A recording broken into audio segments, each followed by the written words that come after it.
ओम शांति शांति। ओम शांति शांति। अंतर मन में ज्योति जगा लो, होगा दूर अंधेरा।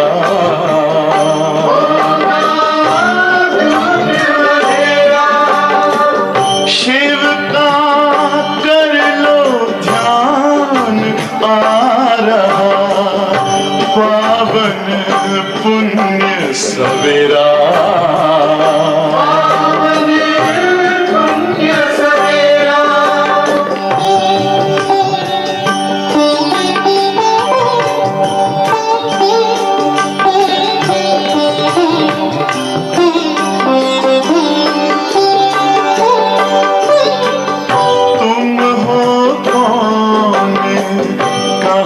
से आए अपने आप को जानो,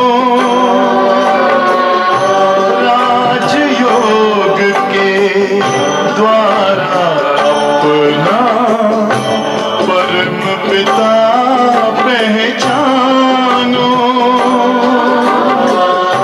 इसी राजपथ पर चलकर पालो अपना बसेरा।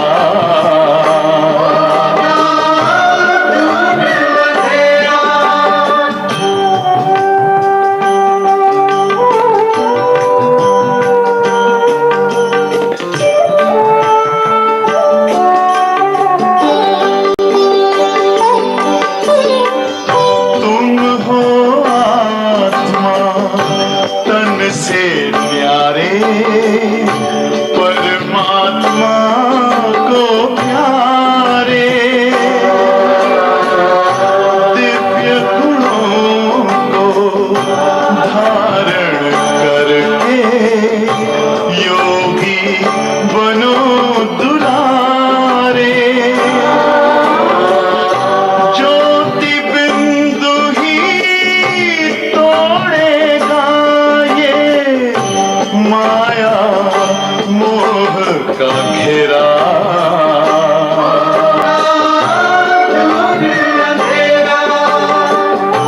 अंतर मन में ज्योति जगा लो, होगा दूर अंधेरा।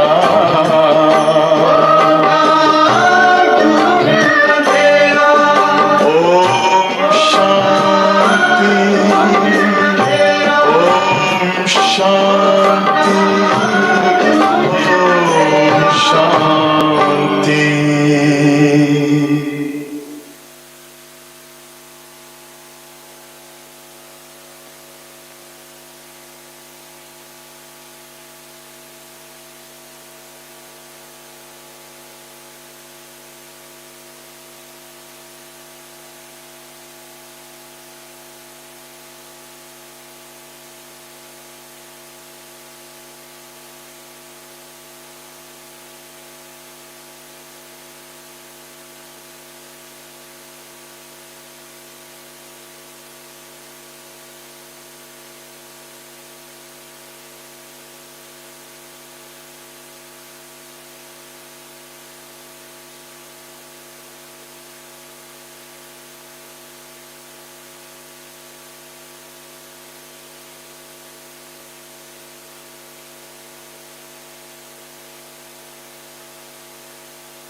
ओम शांति। बाबा ने हम बच्चों को त्रिकालदर्शी त्रिलोकीनाथ बना दिया है। हम बड़े नशे से कहते हैं कि हम त्रिलोकीनाथ और त्रिकालदर्शी हैं, क्योंकि हमको तीनों कालों का ज्ञान है, तीनों लोकों का ज्ञान है। और बाबा ने यह ज्ञान हमें एक फिल्म की तरह बताया है। फिल्म, जैसे फिल्म में रील चलता है ना, तो वो चित्र आते जाते हैं, फिर बदलते जाते हैं। और अगर वो हमारी ही अपनी फिल्म हो तो कितनी अच्छी लगेगी। मानो हम अपनी ही फिल्म देख रहे हैं कि मैंने ये किया, मैंने वो किया, मैंने ऐसे उसको कहा और उसने मुझे ऐसे कहा, ये हुआ वो हुआ। सारे जैसे जीवन की फिल्म हमारी जैसे बाबा हमको बताते हैं। तो जब हम उस रूप से याद करते हैं कि हम क्या थे, फिर क्या हुए, कैसे आए, तो बाबा कहते ये तुम जैसे स्मृति में लाते हो, क्योंकि तुम्हारी ही बातें हैं, सारे खेल में तुम्हारी ही बातें हैं, खास भारतवासियों की, और उसमें भी देवता धर्म की आत्माओं की बातें हैं। तो इसलिए बाबा कहते हैं उसको आप स्मृति में लाओ। क्या थे हम, कैसे थे हम, ये स्मृति में लाना फिर से, ये जैसे विचार सागर मंथन करना है। कई कहते हैं ना कैसे करे विचार सागर मंथन, तो जो बाबा ने कहा है वो स्मृति में लाओ। जैसे हम कहते हैं मैं कौन हूँ, मैं कैसा हूँ, मैं कहाँ से आया हूँ, क्यों, आदि आदि, अपने बारे में, बाबा के बारे में, ड्रामा के बारे में, चक्र के बारे में, वो फिर से स्मृति में लाओ, क्योंकि हमारी ही बातें हैं। तो आज बाबा ने विशेष रूप से कैसे ये सब बातें स्मृति में लानी है वो बताइए। और अगर हम ये अपनी स्मृति में ला सकते हैं, वही याद है। याद माना क्या, स्मृति। किसी को जैसे कोई बात याद दिलाते हैं, माना स्मृति दिलाते हैं। तो बाबा की याद भी जैसे स्मृति है, क्योंकि जो कुछ भी ये हो रहा है ये कल्प पहले भी हुआ था, तो स्मृति आ गई कि अरे कल पहले भी तो ऐसे ही हुआ था। तो आज की सारी मुरली है स्मृति, कैसे क्या क्या हमें स्मृति आई है। बहुत पॉइंट्स है, नोट कर सकते हैं, और इस अनुसार हम अपने आप से बातें करें या बाबा से भी बातें करें। तो बाबा ने हमें क्या क्या स्मृति दिलाई है, तो सुनेंगे बाबा के महावाक्य। कितनी बार ये शब्द आया है स्मृति स्मृति स्मृति। आज 23/7/2021 है। मीठे बच्चे, तुम्हें अपना चिंतन करना है, दूसरों का नहीं। स्मृति में भी अपना चिंतन करना है, दूसरों की बातें नहीं याद करनी है, उसने ऐसे किया, उसने ऐसे किया। लेकिन बेहद में भी हम अपनी स्मृति अपने अंदर लाएं। तुम्हें अपना चिंतन करना है, दूसरे का नहीं, क्योंकि ड्रामा अनुसार जो करेगा वो पाएगा। ये हद में भी देख सकते हैं और बेहद में भी देख सकते हैं। तुम्हें अपना चिंतन करना है, दूसरों का नहीं, क्योंकि ड्रामा अनुसार जो करेगा वो पाएगा। प्रश्न है, त्रिकालदर्शी बनने से आत्मा को कौन सी स्मृति आई है? बहुत बड़ी लिस्ट बन सकती है, क्या क्या हमें स्मृति आई है, क्योंकि हम त्रिकालदर्शी त्रिलोकीनाथ बन गए हैं। त्रिकालदर्शी बनने से आत्मा को कौन सी स्मृति आई है? उत्तर, आत्मा को स्मृति आई, हम असुल मूल वतन के निवासी। वहाँ से स्मृति शुरू करो। हम असुल मूल वतन के निवासी इस ड्रामा में पार्ट बजाने आए हैं। हमने मुख्य एक्टर बन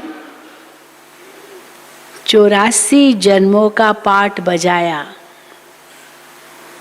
अभी बाप के सम्मुख है, फिर साथ में घर जाएंगे, क्योंकि भविष्य की भी तो स्मृति है न, तीनों कालों का ज्ञान है।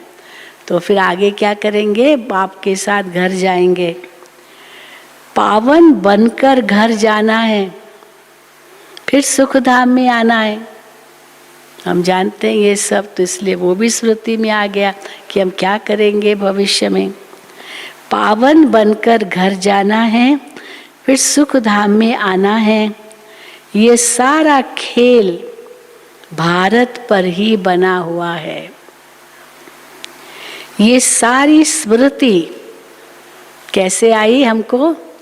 त्रिकालदर्शी बनने से आई। गीत है, मरना तेरी गली में, जीना तेरी गली में। बाबा कहते थे मरना तेरे गले में, गली में नहीं, गले में। बाबा के गले में हम जीते जी मरते। मरना तेरी गली में। ओम शांति। ये किसने गीत गाया? बच्चों ने। क्या कहते हैं बच्चे? बाबा अभी तो आपके गले का ही हार बनना है। बच्चे कहते हैं अभी तो बाबा आपके ही गले का हार बनना है। ये शरीर तो यहाँ ही छोड़ देना है। बच्चे जानते हैं शांति धाम व निर्वाण धाम में बाप और हम बच्चे आत्माएं रहते हैं। परम धाम में आत्माएं कैसे रहती है? जैसे बाबा के गले के हार की तरह, है ना। देवता धर्म की आत्माएं तो बिल्कुल थुर में है, वहाँ के झाड़ में भी तो बिल्कुल जैसे गले का हार।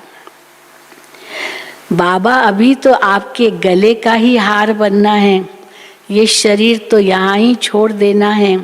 तो बच्चे जानते हैं शांति धाम व निर्वाण धाम में बाप और हम बच्चे आत्माएं रहते हैं। अब बाप घड़ी घड़ी कहते हैं अपने को आत्मा निश्चय करो। तुम जानते हो हम आत्माएं बाप के साथ निर्वाण धाम में रहने वाले थे। फिर ये शरीर धारण कर 84 जन्मों का चक्र लगाया है। ये भी स्मृति में आ गई बातें। बच्चे जानते हैं हम बरोबर परम धाम के निवासी हैं। अब फिर बाबा आए हैं। तुम बैठे हो, देखते हो बाबा सामने बैठे हैं। यहाँ है लौकिक शरीर के संबंध। इस दुनिया में लौकिक शरीर के संबंध होते हैं। हम असुल तो आत्माएं थी, फिर लौकिक संबंध में सुख का और दुख का जीवन बिताया। स्मृति आ गई कि हमने लौकिक जीवन में सुख का फिर दुख का जीवन बिताया। अभी तुम आत्माएं त्रिकालदर्शी बनी हो। बाप भी तीनों कालों तीनों लोकों को जानने वाला है। तुम भी जानते हो तीनों लोकों को, तीनों कालों को तुम भी जानते हो। लेकिन क्यों बाबा कहते लेकिन? क्योंकि लेकिन नंबरवार पुरुषार्थ अनुसार सब नहीं एक्यूरेटली जानते हैं। नंबरवार पुरुषार्थ अनुसार पढ़ाई की याद तो रहनी चाहिए ना, ये पढ़ाई का ही हिस्सा है स्मृति आना। अभी स्मृति आई है, बाबा ने समझाया है तुम मूल वतन में रहने वाले हो। अभी तुम बाप द्वारा त्रिकालदर्शी बने हो। तुम जानते हो इस ड्रामा के हम मुख्य एक्टर्स हैं। सारे ड्रामा का नॉलेज अब तुम्हारी बुद्धि में है। तो स्मृति आई है हम आधा कल्प सुख धाम में रहते हैं। आ गई स्मृति, आधा कल्प हम सुख धाम में रहते हैं, वहाँ रावण होता नहीं।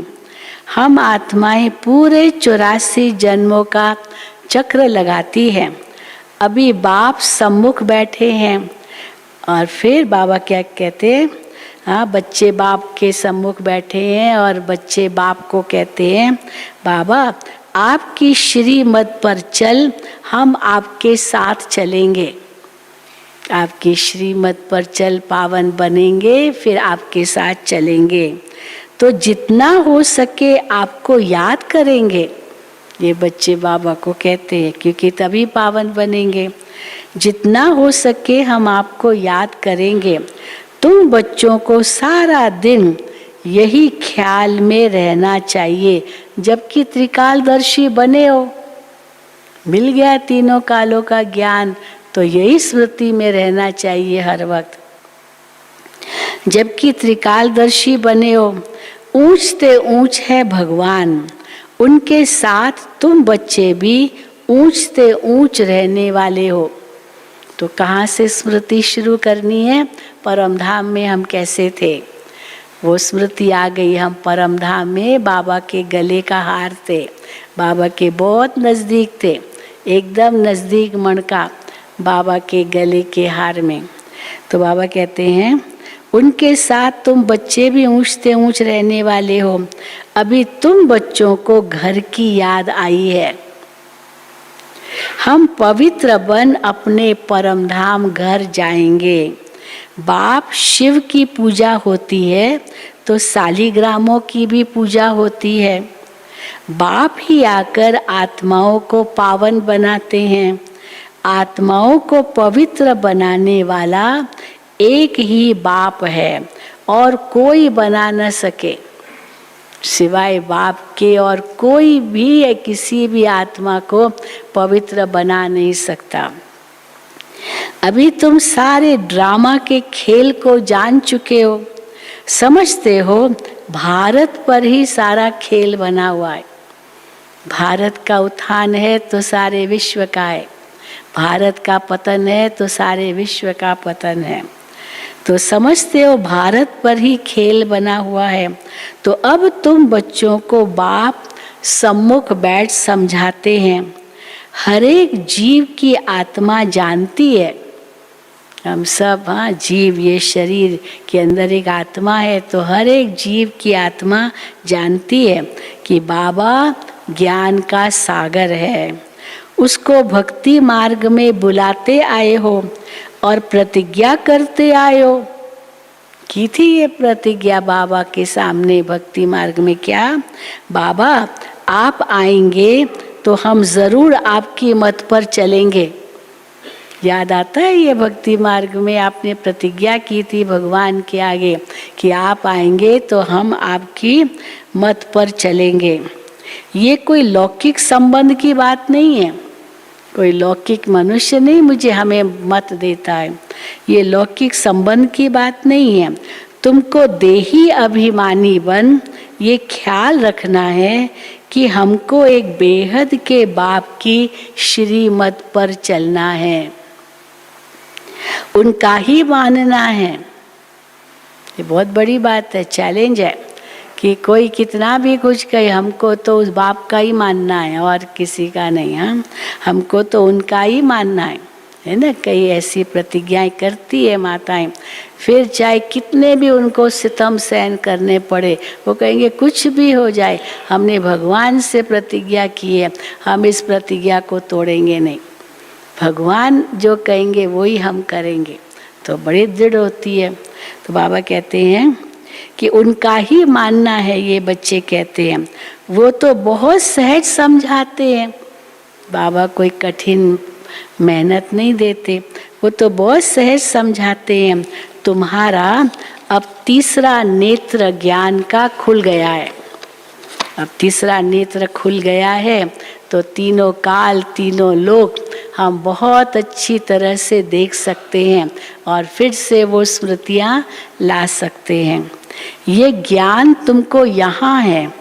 मूल वतन में बाप और बच्चे रहते हैं, आ गई स्मृति कि मूल वतन में हम बाप के साथ रहते हैं, तो बाप और बच्चे रहते हैं।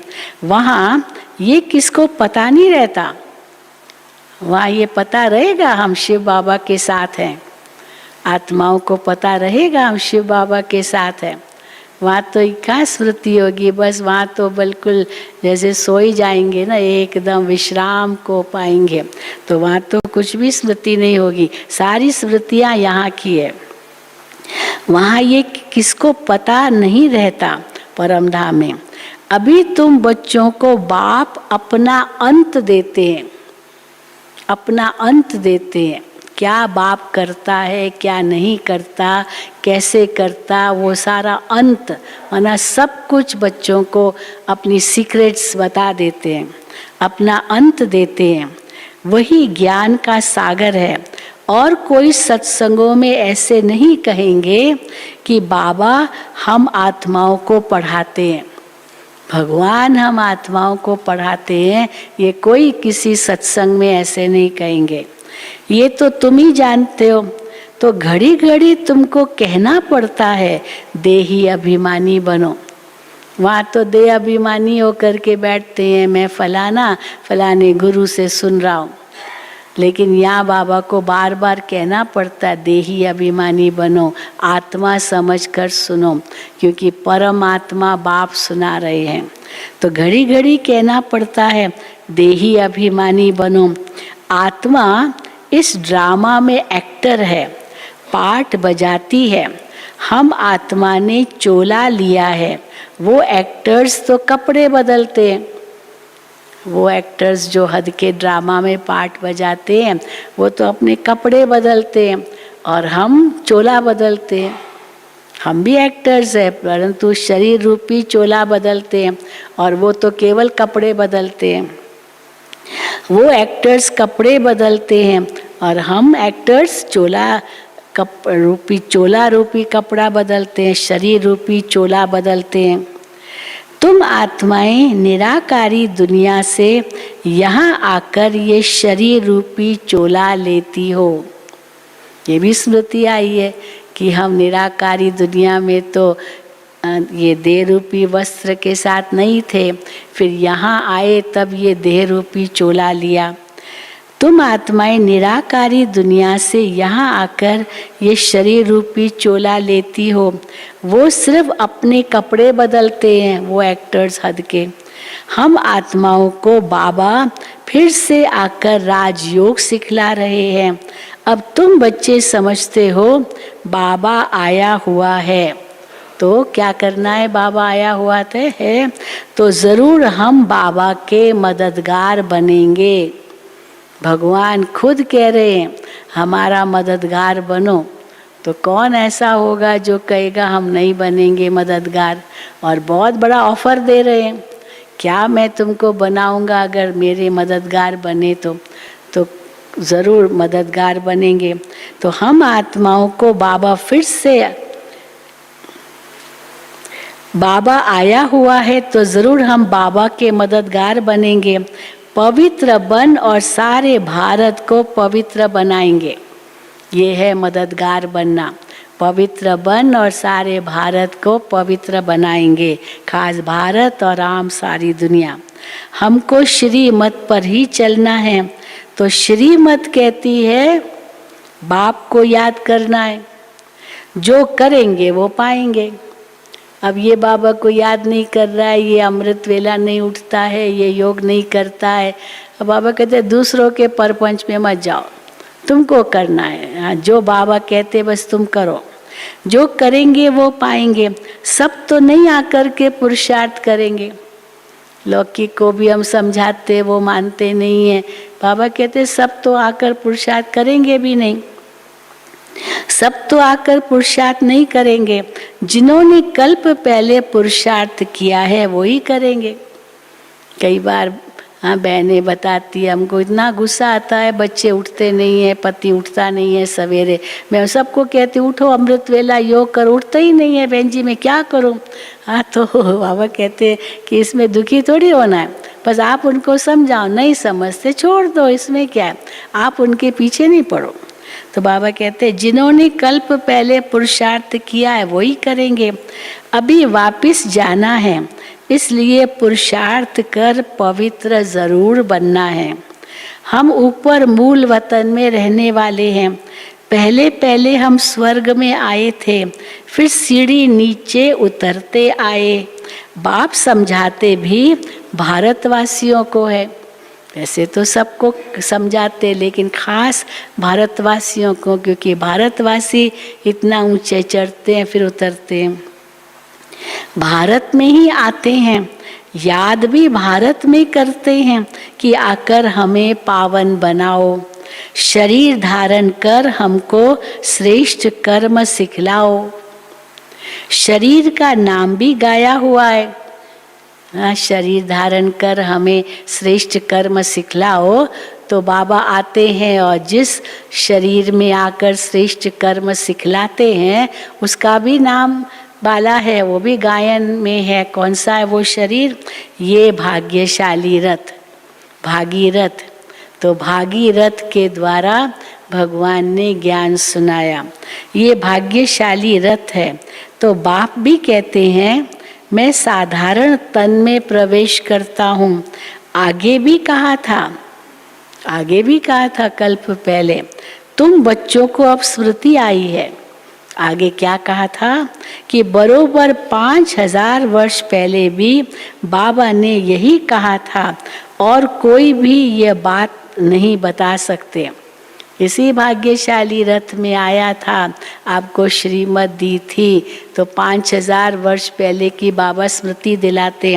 तो बाबा कहते और कोई ऐसे नहीं कह सकते, बाबा ने यही कहा था और कोई भी यह बात बता नहीं सकते हैं। बाप ही कहते हैं 5000 वर्ष पहले मैंने इस शरीर में आकर के तुमको समझाया था। अब फिर तुम बच्चों को कहता हूँ आत्म अभिमानी बनो। जैसे नाटक वालों को मालूम रहता है ना, जो हद का ड्रामा करते हैं उनको मालूम रहता है, एक्टर्स को मालूम होता है हम कौन सा वस्त्र पहनकर क्या क्या पार्ट बजाते हैं। अभी हमको ये पार्ट बजाना है तो वैसा वस्त्र पहनेंगे, वो पार्ट बजाना है तो उस अनुसार वस्त्र पहनेंगे। तो हर एक्टर को पता है कि हमको कौन सा वस्त्र पहनकर क्या क्या पार्ट बजाना है। परंतु वो तो है देह अभिमानी, वो एक्टर्स जो होते हैं बाबा कहते हैं वो तो पूरे देह अभिमानी है। हाँ, अब ये है बेहद की बात। हम रूहानी एक्टर्स है, आत्मा रूपी एक्टर है, तो हम भी ये देह रूपी चोला धारण करते हैं। ये है बेहद की बात। देही अभिमानी बनना है, हम असुल आत्मा ही हैं, अभी हमारा पाठ पूरा होता है। ये भी स्मृति आई है, अभी हमारा पाठ पूरा होता है। बाप सम्मुख बैठ सब कुछ तुमको समझाते हैं, ये भूल नहीं जाना है। माया कितने विघ्न डालती है, तो बाप समझाते हैं बच्चे तुमको कोई भी विकर्म नहीं करना है। माया विघ्न डालेगी, तुम उससे विकर्म कराने की कोशिश करेगी, लेकिन तुमको कोई विकर्म नहीं करना है। मनसा तूफान भल बहुत आएंगे। ये तो फिर भी साकार मुरली है जिसमें बाबा कहते हैं मनसा तूफान तो आएंगे लेकिन कर्म में नहीं लाना है। लेकिन अब ये अव्यक्त महावाक्य तो यही है कि बच्चे मनसा में भी नहीं आए, मन में तो क्या स्वप्न में भी नहीं आए, तब कहेंगे पक्के पवित्र। तो बाबा कहते हैं मनसा तूफान भल आएंगे, अपनी परीक्षा लेनी है, देखना है अपने अंदर तूफान तो नहीं आ रहा है, अपनी परीक्षा लेनी है। हमारी कर्म इंद्रियां चलायमान तो नहीं होती है, ये है अपनी परीक्षा लेना। हमारी कर्म इंद्रियां चलायमान तो नहीं होती है, हाँ ना, चंचल तो नहीं होती है। हम काम को जीत सकते हैं। तुम्हारे लिए तो बहुत सहज है, दुनिया वालों के लिए मुश्किल है, लेकिन हमारे लिए सहज है अपनी कर्म इंद्रियों को जीतना। क्यों सहज है? क्योंकि बाबा कहते तुमको ये ज्ञान है कि हम आत्मा है, उनको तो ज्ञान नहीं है ना, हम आत्मा, इसीलिए उनकी कर्म इंद्रियां तो चंचल ही होगी। तुमको ज्ञान है, इसलिए तुम्हारे लिए सहज है कि हम आत्मा हैं, एक बाप के बच्चे हैं। बाप से ही योग लगाना है। कर्म इंद्रियों में चलायमानी होना, ये भी देह अभिमान हुआ ना। कर्म इंद्रियां चंचल होना, ये भी देह अभिमान हुआ ना। तुमको कोई से भी डरना नहीं है। हाँ, मुझे पवित्र बनना है, बस डरना नहीं है। बाबा कहते हैं कुछ भी हो जाए, तुमको कोई से भी डरना नहीं है, निर्भय बनना है। कभी भी कहाँ जाओ तो साक्षियों देखना है। मनुष्य तो बहुत कुछ करेंगे, विकारी तो है ही सभी। तो बाबा कहते हैं तुमको डरना भी नहीं है, साक्षी हो देखना है। हम तो आत्मा हैं, इस खेल को तुम पूरा जान गए हो। ऊंचते ऊंच बाप है, ये बुद्धि में आया है। उनको शिव बाबा का रूप क्या है?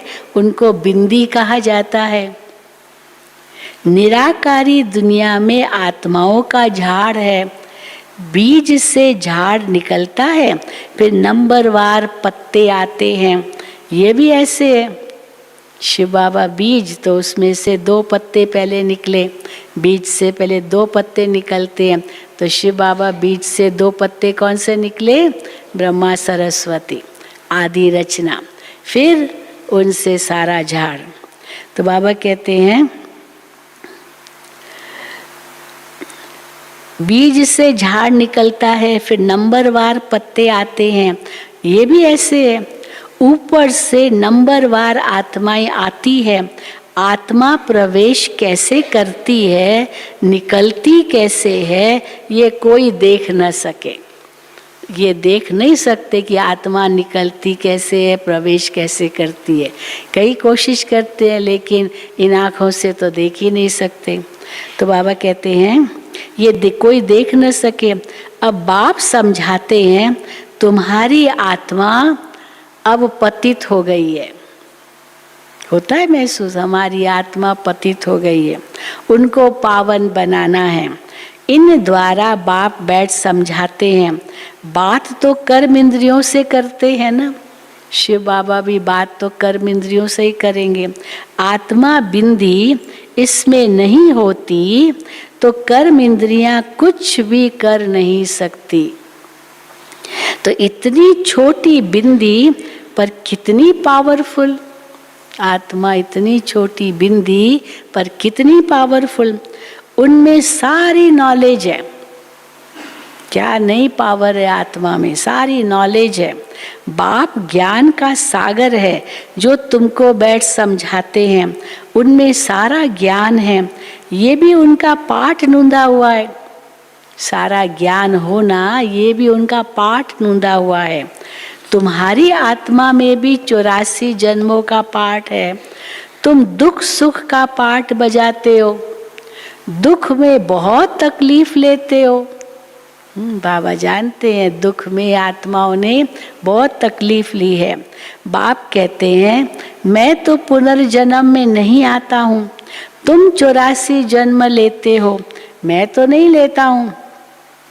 मैं आकर तुम बच्चों को सहज युक्ति बताता हूँ कि मुझे याद करो तो पावन बनेंगे। आधा कल्प तुम काम चिता पर बैठ तमो प्रधान बने हो। हाँ, ये भी बाबा स्मृति दिलाते हैं। आधा कल्प तुम काम चिता पर बैठ तमो प्रधान बने हो। आत्माओं से ही बाप बात करते हैं। आत्मा के ऑर्गन्स पहले छोटे होते हैं, फिर बड़े होते हैं। आत्मा तो छोटी बड़ी नहीं होती है, ऑर्गन्स छोटे बड़े होते हैं। आत्मा ही कहती है हे पतित पावन आओ। आत्मा बाप को पुकारती है, तो बाप कहते हैं मैं कल्प कल्प आता हूँ तुम पतितों को पावन बनाने।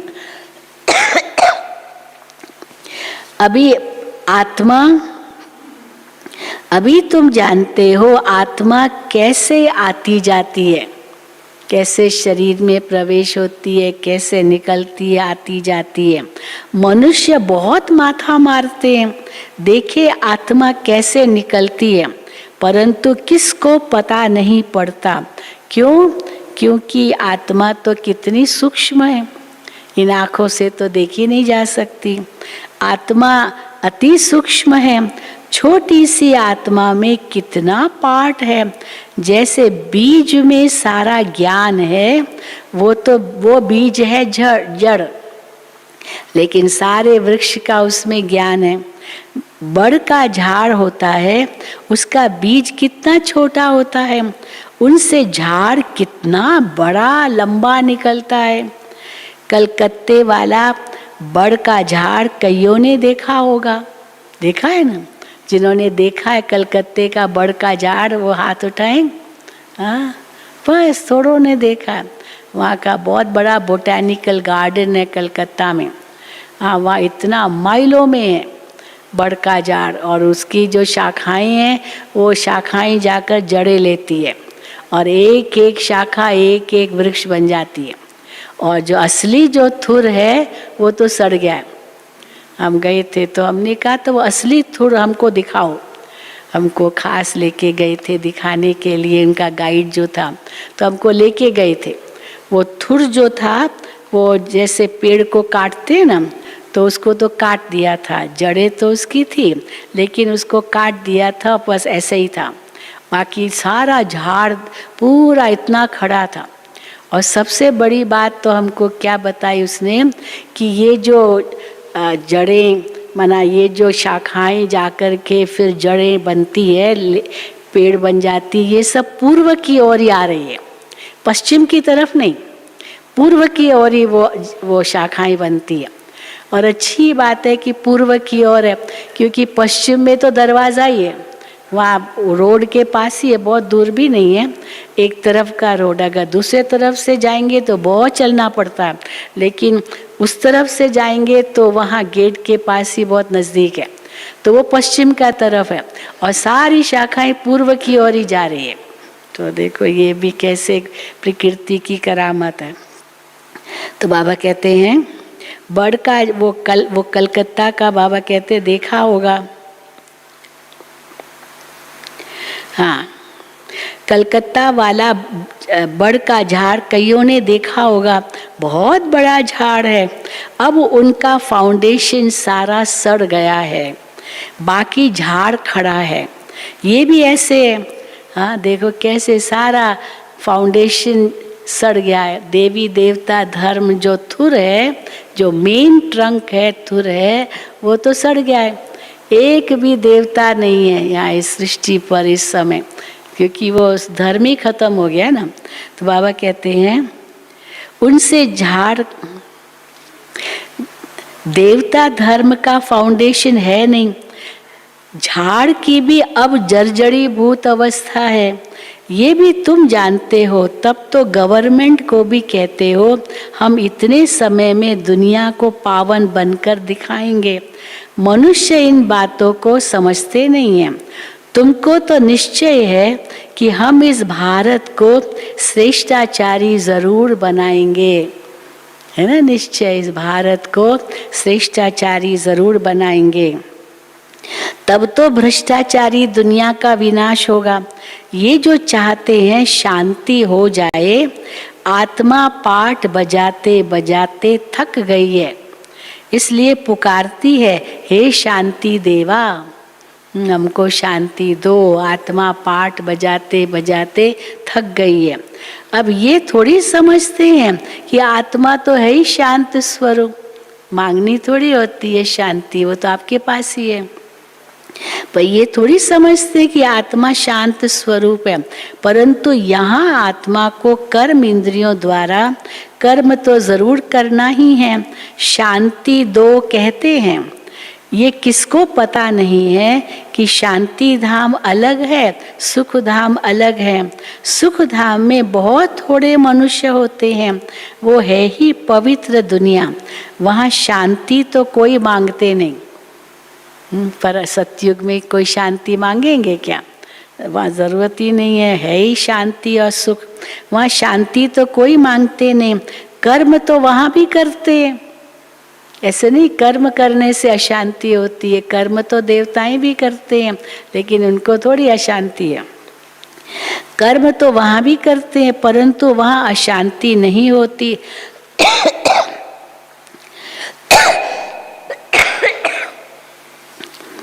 परंतु वहाँ अशांति नहीं होती। जीवन मुक्ति धाम अथवा शांति धाम दोनों अलग हैं। सतयुग में जीव आत्माओं को सुख भी है तो शांति भी है।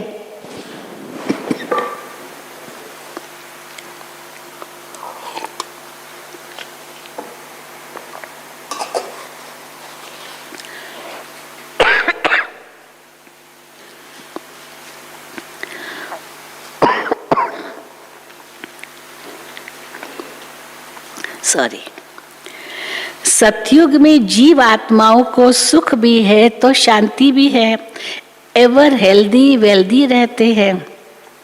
अभी तुम जानते हो स्वर्ग किसको कहते हैं। दुनिया में ये भी किसको पता नहीं है कि स्वर्ग क्या है। ये लक्ष्मी नारायण बच्चे हैं ना, बाबा ट्रांसलाइट को देखकर कहते ये लक्ष्मी नारायण बच्चे हैं ना, इन बच्चों को भी सुख किसने दिया। लक्ष्मी नारायण वो भी बाबा के बच्चे हैं, इन बच्चों को सुख किसने दिया। कोई तो सुख देने वाला है ना। क्या इन्हों का फिर राज्य आने वाला है। स्वर्ग जरूर फिर रिपीट होगा। स्वर्ग में जब होंगे तो वहां ऐसे नहीं कहेंगे, स्वर्ग में जब होंगे तो वहां ऐसे नहीं कहेंगे कि नर्क फिर से रिपीट करेंगे। हाँ, नर्क में है तब कहते हैं कि हम स्वर्ग फिर से रिपीट करेंगे, परंतु स्वर्ग में ऐसे नहीं कहेंगे हम नर्क फिर से रिपीट करेंगे। अभी कहते हो पवित्रता सुख शांति की नई दुनिया फिर से रिपीट होगी। ये तो पुरानी दुनिया दुख धाम है, इनको आयरन एज कहा जाता है। नई दुनिया भी तो थी ना, उनको स्वर्ग कहते हैं। ये ज्ञान तुम्हारी बुद्धि में ठहरा हुआ है।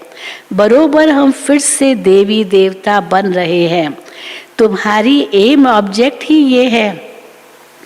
हम फिर से स्वर्ग की बादशाही लेते हैं। बेहद के बाप से वर्षा जरूर पाएंगे। ये अच्छी रीति याद करना है। हम आत्माएं वहाँ रहती है, फिर हम यहाँ आए हैं पाठ बजाने। अब स्मृति मिली है 84 जन्म कैसे लेते हैं। बाप समझाते भी हैं, तुम ब्रह्मा मुख वंशावली ब्राह्मणों को। किसको बाप समझाते हैं? ब्रह्मा मुख वंशावली ब्राह्मणों को। ब्राह्मण बनने बिगर, प्रजापिता ब्रह्मा का बच्चा बनने बिगर शिव बाबा से वर्षा कैसे लेंगे। प्रजापिता ब्रह्मा तो मशहूर है। ब्रह्मा द्वारा नई दुनिया की स्थापना करते हैं, तो नई दुनिया का राज्य भी जरूर इन्हों को मिला होगा। हाँ, 5000 वर्ष पहले भी ब्रह्मा द्वारा विष्णुपुरी की स्थापना की थी। अब फिर रिपीट होगा। उसके लिए तुम तैयारी कर रहे हो।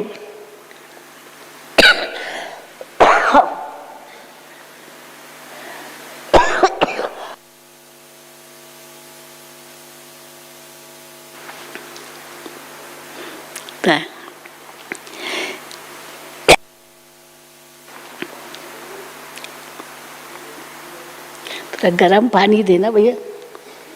नहीं,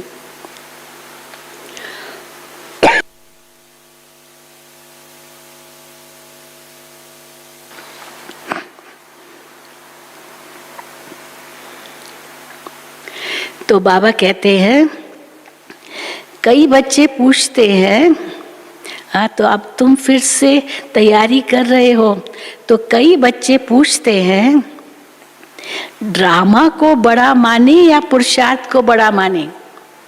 किसको बड़ा माने? ड्रामा को बड़ा माने या पुरुषार्थ को बड़ा माने। कई कहते हैं ना ड्रामा में होगा तो पुरुषार्थ करेंगे, लेकिन पुरुषार्थ करो, फिर अगर नहीं सफल हुए तब कहो ड्रामा। ऐसे नहीं कि पुरुषार्थ क्यों करे, ड्रामा में होगा तो करेंगे। तो बाबा कहते हैं ड्रामा को बड़ा माने या पुरुषार्थ को बड़ा माने, तो समझाया जाता है पुरुषार्थ तो जरूर करना ही है। पुरुषार्थ बिगर प्रारब्ध कैसे मिलेगी? पूरा पुरुषार्थ करना है, अधूरा भी नहीं, पूरा पुरुषार्थ करना है। कोई अच्छी रीति पुरुषार्थ करते हैं तो समझाया जाता है ड्रामा अनुसार इनका पुरुषार्थ अच्छा चलता है, पद भी अच्छा होगा, उनका पुरुषार्थ बहुत तीव्र चलता है। फिर चलते चलते कोई का कम पद भी हो जाता है। ब्राह्मणियाँ जानती है, ब्राह्मणियों के पास आने वाले भी जानते हैं फलाना बहुत अच्छा चलता था, आजकल आते नहीं है। होते ना कई सेंटरों पर बहुत अच्छे चलते, अचानक आना बंद कर देते, तो टीचर को लगता था ना कि क्यों नहीं आता, क्या हो गया उसको, आजकल आते नहीं हैं। फिर उनसे जब पूछते हैं कि क्या बात है आजकल आते नहीं हो, तो वो क्या कहते हैं हमारी बुद्धि को पता नहीं, हमारी बुद्धि में पता नहीं क्यों नहीं बैठता है, ये ज्ञान हमारी बुद्धि में बैठता ही नहीं है, सीधा कह देते हैं। बाबा को हम याद ही नहीं कर सकते हैं, बस हम नहीं चल सकेंगे, सीधा कह देते। कोई भी कर्म किया होगा जरूर, तभी तो बुद्धि थोड़ी भ्रष्ट हो गई, तो फिर ज्ञान बुद्धि में बैठेगा नहीं, फिर कहेंगे हम तो ज्ञान में नहीं चल सकेंगे।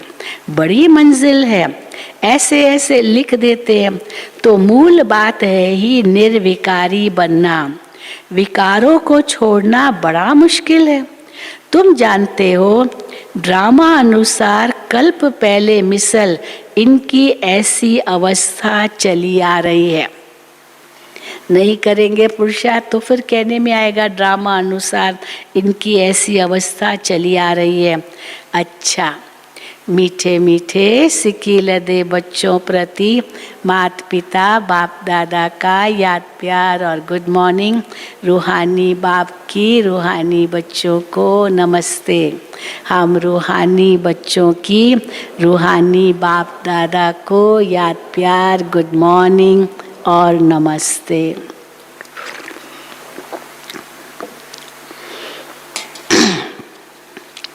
धारणा के लिए मुख्य सार पहला, इस बेहद के खेल को साक्षी हो देखना है। इस बेहद के खेल को साक्षी हो देखना है, कोई से भी डरना नहीं है। निर्भय बनने के लिए मैं आत्मा हूं, यह पाठ पक्का करना है। दूसरा, अपनी जांच करके स्वयं की परीक्षा लेनी है कि कोई भी कर्म इंद्री चलायमान तो नहीं होती है। काम विकार पर विजय पाई है? नहीं। काम विकार पर विजय पाई है।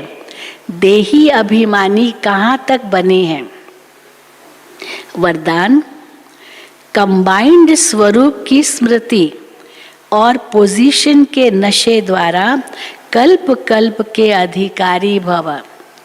कंबाइंड स्वरूप की स्मृति और पोजीशन के नशे द्वारा कल्प कल्प के अधिकारी भव। मैं और मेरा बाबा इस स्मृति में कंबाइंड रहो तथा यह श्रेष्ठ पोजीशन सदा स्मृति में रहे कि हम आज ब्राह्मण हैं, कल देवता बनेंगे। हम सो हम का मंत्र सदा याद रहे तो इस नशे और खुशी में पुरानी दुनिया सहज भूल जाएगी। सदा यही खुमारी रहेगी कि हम ही कल्प कल्प की अधिकारी आत्मा हैं। हम ही थे, हम ही हैं और हम ही कल्प कल्प होंगे। नशा है ना, हम ही थे, हम ही हैं और हम ही कल्प कल्प होंगे। स्लोगन, स्वयं का स्वयं ही टीचर बनो तो सर्व कर्म कमजोरियां स्वतः समाप्त हो जाएगी। स्वयं का स्वयं ही टीचर बनो तो सर्व कमजोरियां स्वतः समाप्त हो जाएगी।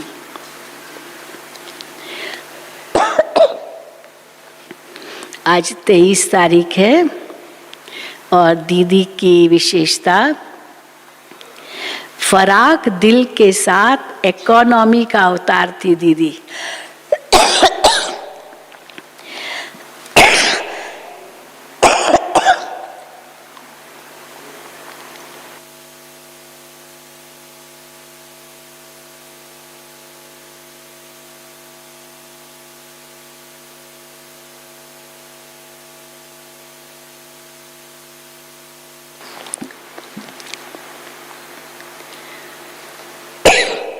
क्या फराक दिल के साथ इकोनॉमी का अवतार। दीदी आने वाले मेहमानों की भरपूर खातिरी करती थी, बहुत खातिरी करती थी। कभी कभी ऐसे स्वेज रचाती थी जिसमें 36 या 56 प्रकार के व्यंजनों का ब्रह्मा भोजन करवाती थी। बहुत करती थी दीदी दादी मिलकर के इतने प्रकार का व्यंजन बनवाते थे। एक बार तो दीदी ने 108 प्रकार का भोग बनवाया, 108 प्रकार का भोग बनवाया और सभी के साथ मिलकर खाया और खिलाया। लेकिन साथ साथ अनासक्त वृत्तियों पर भी ध्यान खिंचवाया। दीदी यज्ञ की इकोनॉमी का बहुत ध्यान रखती। दीदी कहती, गरीब गरीब बच्चे, भोली भोली माताएं अपनी मेहनत की कमाई यज्ञ में भेजती है, इसलिए कोई भी व्यर्थ खर्च नहीं करना है। अपने प्रति कम से कम खर्च हो, इस बात पर ध्यान रखना है। साधन सुविधाएं सब सेवा के लिए है, अपने प्रति नहीं। ये दीदी की बहुत बड़ी शिक्षा थी। चलो, ओम शांति, ओम शांति।